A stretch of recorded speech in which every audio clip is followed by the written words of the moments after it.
Deep morning हमारे यहाँ तो छुट्टी थी, लेकिन इंटरनेशनल मार्केट में क्या कुछ हुआ है, कितना सिग्निफिकेंट रहा है, जरा बताइए। कुछ ज़्यादा खास नहीं हुआ है। आप कह सकते हैं कि एक तरह से जो इजराइल ईरान की टेंशन थी वो ज़्यादा एस्केलेट आपको नहीं होते हुए दिखी है, तो वो एक बड़ी टेंशन ओवरहैंग था जो बाजार में, उस पर आपने फर्दर फॉलो ऑन एक्शन नहीं देखा है। बट फिर भी संकेत कुछ ज़्यादा खास आ नहीं रहे हैं। आज सुबह ग्लोबल मार्केट्स में भी आपको नरमी दिख रही है। गिफ्ट निफ्टी भी हमारा 50 अंक नीचे ही कारोबार करते हुए दिख रहा है। अमेरिकी बाजारों की भी बात करें तो यहाँ पर भी नरमी का रुख कायम है। अब परसों शाम ट्यूसडे इवनिंग हमने ज़रूर देखा था कि अमेरिकी बाजारों में एक हल्का बाउंस बैक आया था। डाउ पर आपने स्पेशली 65 अंकों की हल्की बढ़त देखी थी, बट उसके सामने कल करीब 45 अंक डाउ आपको वापस फिसलते हुए दिखा है। तो नेट नेट कुछ ज़्यादा बदलाव यहाँ पर नहीं हुआ है जिन लेवल्स पर हम देख रहे थे डाउ को ट्यूसडे को। इनफैक्ट अगर आप देखेंगे S&P 500 पर लगातार चौथे दिन आपने गिरावट देखी है। आईटी में जो मुनाफा वसूली आ रही थी वो कायम है, 1% से ज़्यादा नैस्डैक गिरा है। बड़ी रेंज में हमने कल कारोबार होते हुए देखा था डाउ में, 400 अंकों की रेंज में हमने डाउ में कल कारोबार देखा, उसमें भारी उतार चढ़ाव होते हुए देखा। तो अभी भी जो बाजार में नर्वसनेस है वो है, और इजराइल ईरान पर उतना फोकस नहीं है जितना फेड और उसके एक्शन को लेकर फोकस है। ट्यूसडे शाम को जेरोम पावेल साहब ने बयान दिया और बयान में कुछ भी अच्छा निकलकर नहीं आया है।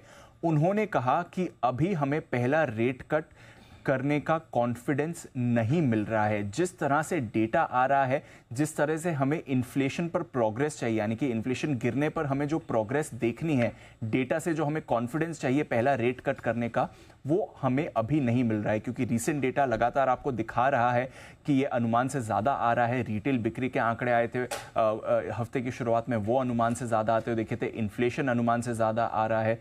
जॉबलेस क्लेम्स उतने बढ़ नहीं रहे हैं। रोज़गार ठीक लेवल पर है। तो जो भी डेटा फेड देखना चाहता है पहला रेट कट करने के लिए, वो डेटा वैसा नहीं आ रहा है कि कॉन्फिडेंस बढ़े। इनफैक्ट अब इस बयान के बाद बाजार भी जून रेट कट की उम्मीद से ऑलमोस्ट पूरी तरह से हट चुका है। कई बैंक्स कह रहे हैं कि सितंबर या दिसंबर में पहला रेट कट हो सकता है, और बोफा की एक रिपोर्ट आई जो कह रही है कि अगले साल मार्च तक शायद आपको पहला रेट कट नहीं होते हुए दिखे। तो वो जो यार्डस्टिक मूव कर रही है रेट कट की, वहां से बाजार में नर्वसनेस हो रही है। अब सिर्फ 16% जानकार मान रहे हैं कि जून में रेट कट होगा। यही कुछ समय पहले 90-95% तक जानकार मान रहे थे कि जून का रेट कट ऑलमोस्ट गारंटीड है। अब सिर्फ 16% मान रहे हैं। तो वहां से बाजार का जो एडजस्टमेंट हो रहा है उससे नर्वसनेस आ रही है। और बॉन्ड यील्ड भी देखिए 4.6% के आसपास आपको कायम दिख रही है, 6 महीने की ऊंचाई के करीब है। तो इस नर्वसनेस को बाजार अभी एडजस्ट करने की कोशिश कर रहा है। इसके अलावा नतीजों का सीजन शुरू हो चुका है। कई बैंक्स के नतीजे आ चुके हैं। आज नेटफ्लिक्स के नतीजे आएंगे, उस पर सबकी नजर रहेगी। TSMC के नतीजे आएंगे। ताइवान सेमीकंडक्टर दुनिया की सबसे बड़ी सेमीकंडक्टर कंपनी है ये। हालांकि जब भी हम सेमीकंडक्टर्स की बात करते हैं एनवीडिया पर ज्यादा फोकस जाता है, बट TSMC के नतीजे पूरे सेक्टर का एक ट्रेंड आपको दिखा सकते हैं। दुनिया की सबसे बड़ी कंपनी के नंबर्स भी आ जाएंगे। तो काफी सारे फैक्टर्स है जिस पर हमारी नजर बनी रहेगी। यूरोप के बाजारों की बात करें तो यहां पर कल आपने जरूर हल्की बढ़त आते हुए देखी है। करेंसी कमोडिटी बाजार में भी बड़ा एक्शन है। 106 के पास डॉलर इंडेक्स स्थिर है। बट जिस तरह से हम बात करें कि इजराइल ईरान की टेंशन अब कम होती हुई दिख रही है, उसकी वजह से कच्चे तेल में भी जो एक रिस्क प्रीमियम बढ़ा था वो गिरते हुए दिख रहा है। 3% की गिरावट कल आपने कच्चे तेल में आती हुई देखी है। 1 अप्रैल के लेवल पर अब आपको वापस कच्चा तेल आते हुए दिख रहा है। 2.5 महीने की सबसे बड़ी इंट्राडे गिरावट यहां पर थी।